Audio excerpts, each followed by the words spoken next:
નમસ્તે દોસ્તો, આપનું સ્વાગત છે ન્યૂઝ ગુજરાતી પર। અહીં અમે તમને રોજની 20 મોટી ખબર આપીશું સરળ ભાષામાં સચોટ માહિતી સાથે। જો તમે છો ચેનલ પર નવા તો તરત જ સબસ્ક્રાઇબ કરો અને બેલ આઇકન દબાવો જેથી દરેક મહત્વપૂર્ણ ખબર સૌથી પહેલા તમને મળે। ચાલો શરૂ કરીએ આજના મુખ્ય સમાચાર। પીએમ કિસાન યોજના। પીએમ કિસાન યોજના અંતર્ગત ખેડૂતોની નાણાકીય સહાય પૂરી પાડવામાં આવે છે। ખેડૂતોની આ પૈસા 3 અલગ અલગ હપ્તામાં મળે છે। ખેડૂતોને દર 4 મહિને 2000નો હપ્તો મળે છે। આ યોજના હેઠળ ખેડૂતોની વાર્ષિક 6000 મળે છે।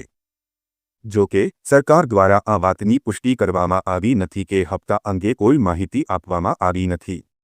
જો કે કેટલાક ખેડૂતોને તેમના ખાતામાં પૈસા ન પણ મળે। આ યોજનાનો લાભ મેળવવા માટે ખેડૂતોએ ઈકેવાયસી પૂર્ણ કરવું આવશ્યક છે। જો ઈકેવાયસી પૂર્ણ ન થાય તો હપ્તાની ચૂકવણી ખેડૂતોના ખાતામાં જમા થશે નહીં। તમે પીએમ કિસાન યોજનાની સત્તાવાર વેબસાઇટ પર ઈકેવાયસી પૂર્ણ કરી શકો છો। તમારા બેંક ખાતાને આધાર સાથે લિંક કરવું પણ ખૂબ જ મહત્વપૂર્ણ છે। તેના વિના તમારા ભંડોળ અટવાઈ શકે છે। તમે તમારી બેંકની મુલાકાત લઈને આ કાર્ય પૂર્ણ કરી શકો છો। તમારે તમારા આધાર કાર્ડની ફોટોકોપી, તમારા વીજળી બિલ, પાણી બિલ, ટેલિફોન બિલ વગેરે જેવા સરનામાના પુરાવા દસ્તાવેજો અને તમારી બેંક પાસબુકની ફોટોકોપીની જરૂર પડશે। જો તમે યોજના માટે અરજી કરતી વખતે અથવા કેવાયસી સમયે ખોટા દસ્તાવેજો સબમિટ કરો છો તો ફાયદો અટકી શકે છે। નીચે આપેલા પગલાંને અનુસરીને તમે ઘરે બેઠા પણ જાણી શકો છો કે તમને તમારા હપ્તાની ચૂકવણી ક્યારે મળશે। ખેતીના સાધનો પર જીએસટી ઘટાડી 5% કર્યો। વિધાનસભામાં પ્રશ્નોત્તરી ચાલી રહી છે, જેને સરકારે ખેડૂતોના ફાયદાની વાત કરી હતી। જીએસટીનો સીધો ફાયદો હવે ખેડૂતોને 5% થવા જઈ રહ્યો છે, જેમાં કૃષિ ઓજારો પરનો જીએસટી ઘટાડો કરવામાં આવતા ખેડૂતોને કૃષિ યાંત્રિકીકરણ માટેના સાધનો અને ઓજારો સસ્તા ભાવે ઉપલબ્ધ થશે। હવે 12% જીએસટી દરને ઘટાડી 5% કરવામાં આવ્યો છે। ખાતર, જંતુનાશક દવાઓ, ખેતીના સાધનો પર હવે 5% જીએસટી લાગશે, જેનો ફાયદો ખેડૂતોને થશે અને ઉત્પાદનમાં વધારો થશે। બાળકોને વાહન આપી તે પહેલા જોવો। વાહન ચલાવતી વખતે ડ્રાઇવિંગ લાયસન્સ ખૂબ જ મહત્વપૂર્ણ બની ગયું છે। સગીર દ્વારા વાહન ચલાવવા બદલ ભારે દંડ વસૂલવામાં આવશે। જો 18 વર્ષથી ઓછી ઉંમરના લોકો વાહન ચલાવતા જોવા મળે તો તેમને 25,000 રૂપિયા સુધીનો દંડ ભરવો પડશે। આ ઉપરાંત વાહન માલિકનું ડ્રાઇવિંગ લાયસન્સ પણ રદ થઈ શકે છે। ઉપરાંત સગીર 25 વર્ષનો ન થાય ત્યાં સુધી તેને લાયસન્સ આપવામાં આવશે નહીં। તમને જણાવી દઈએ કે લાયસન્સ 18 વર્ષની ઉંમર પૂર્ણ થયા પછી જ આપવામાં આવે છે। અંબાલાલ પટેલની ચિંતાજનક આગાહી।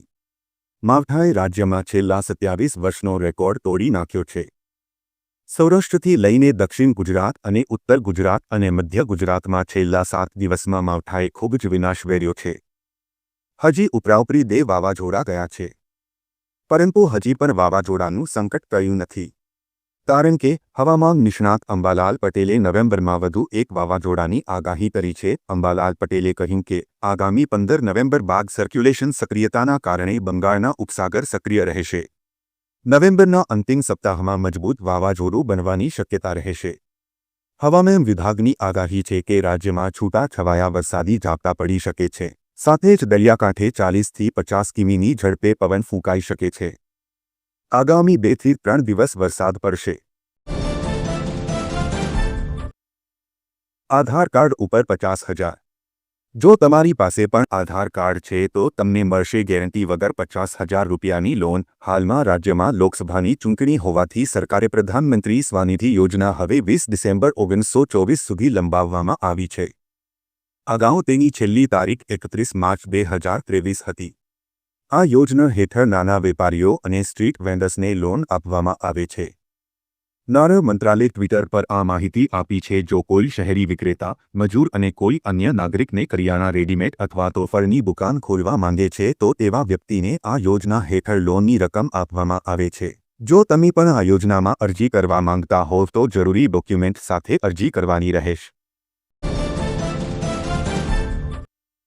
પ્રધાનમંત્રી ફસલ બીમા યોજના ભારત સરકારની એક મહત્વપૂર્ણ કૃષિ બીમા યોજના છે, જેનો ઉદ્દેશ્ય ખેડૂતોને પાકના નુકસાનથી નાણાકીય સુરક્ષા આપવાનો છે। આ યોજના 18 ફેબ્રુઆરી 2016ના રોજ લોન્ચ કરવામાં આવી હતી અને તે કૃષિ મંત્રાલય દ્વારા સંચાલિત છે. પીએમએફબીવાય એ વિશ્વની સૌથી મોટી કૃષિ બીમા યોજના છે, જેમાં 56.80 કરોડથી વધુ ખેડૂતોના અરજીઓ નોંધાઈ છે અને 23.22 કરોડથી વધુ ખેડૂતોને ક્લેમ મળ્યા છે. આ યોજના ખેડૂતોની આવકને સ્થિર કરવા અને કૃષિ ઉત્પાદનને પ્રોત્સાહન આપવા માટે રચાઈ છે.